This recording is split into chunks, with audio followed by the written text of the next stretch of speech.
তারপরে আপনার মন্তব্য কি? বিসমিল্লাহির রহমানির রহিম। আসসালামু আলাইকুম।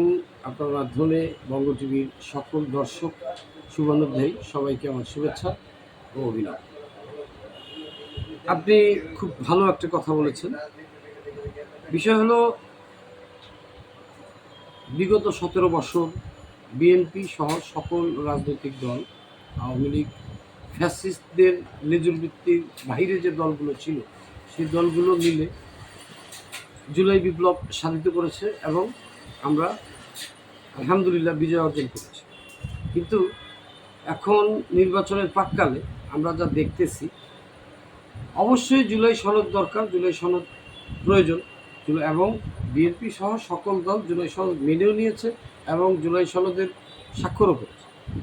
কিন্তু এখন যেটা দেখা যাচ্ছে যে ইন্টারিম গভর্নমেন্ট, এনসিপি, যে আপনি যেটা বললেন, এনসিপি এবং স্বাধীনতা বিরোধী দল জামায়াত ইসলামী বাংলাদেশ মিলে এরা এখন প্রমাণিত হচ্ছে যে এরা তৎকালীন সময়ে যে আওয়ামী লীগের লেজুরবৃত্তি করেছে সেটা আবার প্রমাণিত হচ্ছে। তারা চাচ্ছে আবার আওয়ামী লীগকে ফিরিয়ে আনতে এবং এই ফ্যাসিজমের মাধ্যমে ফ্যাসিজমকে আবার প্রতিষ্ঠা করতে, যার ফলশ্রুতিতেই যেখানে নির্বাচনের দিন তারিখ ঠিক হয়ে গেছে, সকল রাজনৈতিক দল তাদের প্রার্থিতা দিচ্ছে, সকল রাজনৈতিক দলের প্রতীক বরাদ্দ হয়ে গেছে, সেখানে এখন গণভোট এর মতন। আরে গণভোট তো জাতির, পুরো জাতির প্রতিফলন না, পুরো জাতির প্রতিফলন জাতীয় নির্বাচন। তাহলে জাতীয় নির্বাচনই যেখানে হচ্ছে এবং যেখানে বিএনপি সহ সকল দল ঐক্যমত করছে যে আপনার একই দিনে গণভোট এবং জাতীয় নির্বাচন হবে, সেখানে এখন এই বাগাড়ম্বর করার কোনো যৌক্তিকতা আছে বলে আমি মনে করি। যাক, ধন্যবাদ। এখন আপনাদের বিএনপি, আপনাদের একটা রাজনীতি দলের নেতা, যুব দলের কেন্দ্রীয় নেতা তারেক জিয়া নভেম্বরের শেষের দিকে আসবে, আমরা আশাবাদী। কিন্তু তারেক জিয়া যে আসতেছে এই পারপাসে কিন্তু জামাত এবং এনসিপি চাচ্ছে তারেক জিয়া যেমন বাংলাদেশে না আসতে পারে, বা তার নিরাপত্তার জন্য বাবর সাহেব স্বরাষ্ট্র মন্ত্রণালয়ে গেছিল, তার নিরাপত্তার জন্য আবেদন করছিল, কিন্তু তার সেই নিরাপত্তা দেওয়ার জন্য তেমন কোনো আগ্রহ প্রকাশ করে নাই মাননীয় উপদেষ্টা নেই, স্বরাষ্ট্র উপদেষ্টা। জি, তো এ ব্যাপারে আপনার মন্তব্য কী? ধন্যবাদ আপনাকে। আপনি যেই প্রশ্নের অবতারণা করেছেন, হ্যাঁ, আমাদের ভারপ্রাপ্ত চেয়ারম্যান জনাব তারেক রহমানের নিরাপত্তা নিয়ে শঙ্কিত।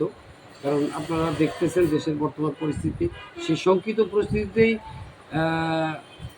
আমাদের সাবেক স্বরাষ্ট্রমন্ত্রী জনাব লুৎফুজ্জামান বাবর সাহেব, আমাদের বর্তমান ইন্টারিম গভর্নমেন্টের স্বরাষ্ট্র উপদেষ্টা মেজর জেনারেল জাহাঙ্গীর সাহেবের কাছে গেছিলেন এবং খুবই বন্ধুত্বপূর্ণ এবং আবেগপূর্ণ পরিবেশেই তাকে ওখানে রিসিভ করা হয়েছে।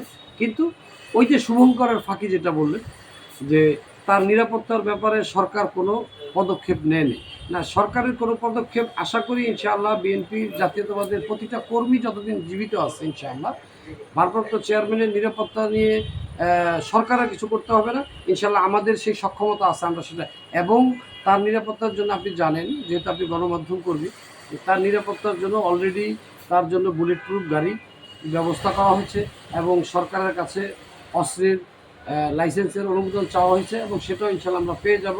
আর যদি সব কিছু ঠিক থাকে ইনশাআল্লাহ, আল্লাহ রাব্বুল আলামিন চাহে তো আগামী 23শে নভেম্বর ভারপ্রাপ্ত চেয়ারম্যান জনাব তারেক রহমান এদেশে প্রত্যাবর্তন করবেন এবং সেই প্রত্যাবর্তন হবে খুব রাজকীয় প্রত্যাবর্তন ইনশাআল্লাহ, এবং সকল, শুধু বাংলাদেশ নয়, বিশ্বের ভিতরে এই প্রত্যাবর্তন হবে আলোড়িত।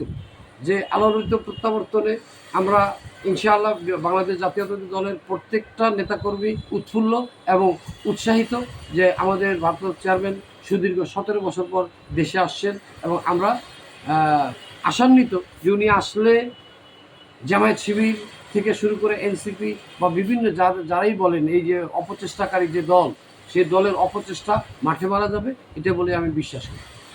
একটু ধন্যবাদ আপনাকে বঙ্গনিউজ পত্রিকাকে আপনি সাক্ষাৎকার দেওয়ার জন্য। যে আমি আপনাকেও ধন্যবাদ। আপনার মাধ্যমে বঙ্গ টিভির প্রতিটি দর্শক শুভানুধ্যায়ীকে আমার ধন্যবাদ এবং কষ্ট করে আমার এই কথাগুলো শোনার জন্য আপনাকে আবার ধন্যবাদ। আসসালামু আলাইকুম।